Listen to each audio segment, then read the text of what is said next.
Let's delve into the depths of church history to uncover the apostolic practice of the veil for women. Our journey begins with the first epistle of Paul to the Corinthians, where he says, "Every woman who prays or prophesies with her head uncovered dishonors her head, for that is one and the same as if her head were shaved.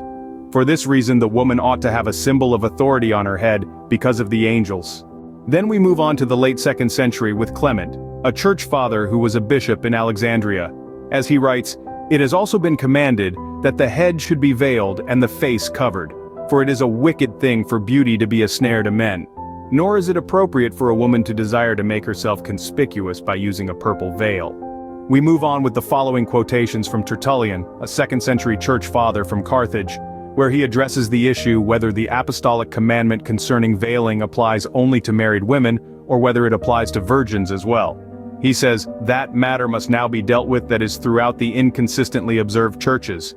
I am referring to the issue of whether virgins should be veiled or not. For those persons who give virgins immunity from a head covering appear to rest their position on this, that the apostle has not specified virgins to be veiled, but women. Indeed, he says women must be veiled because of the angels.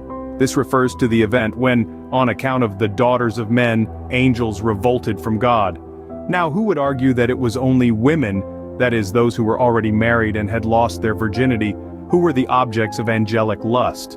Are virgins incapable of excelling in beauty and finding lovers? Why do you uncover before God what you cover before men? Will you be more modest in public than in the church? Be veiled, virgin, if you really are a virgin, for you should blush. If you are a virgin, shrink from the gaze of many eyes. Let no one admire your face. Let no one perceive your falsehood." Tertullian continues on to say, "But why should the woman have power over her head because of the angels?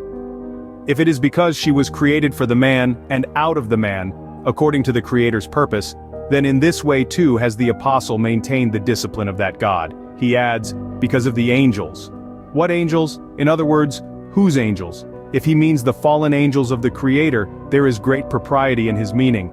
It is right that the face which was a snare to them should wear some mark of a humble guise and veiled beauty. Tertullian also mentions that this practice was found among the churches founded by the apostles, like the churches in Greece.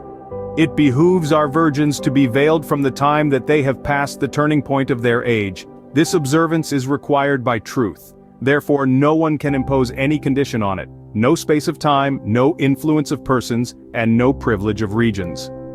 Throughout Greece and certain of its barbaric provinces, the majority of churches keep their virgins covered. There are places too beneath this North African sky where this practice is also followed, lest anyone ascribe the custom to Greek or barbarian Gentilehood. But I have proposed as models those churches which were founded by apostles or apostolic men. Still, until very recently among us, females following either custom were admitted to communion with comparative indifference. The matter had been left up to choice for each virgin either to veil herself or expose herself. Veiling of women has been a subject for debate in recent years among Christian groups worldwide, however. From what we conclude from the early Christian writings, the head covering for women is indeed an apostolic practice which passed on to the early church, and it was respected throughout the centuries within the Christian world. Isn't it something for us today to meditate upon?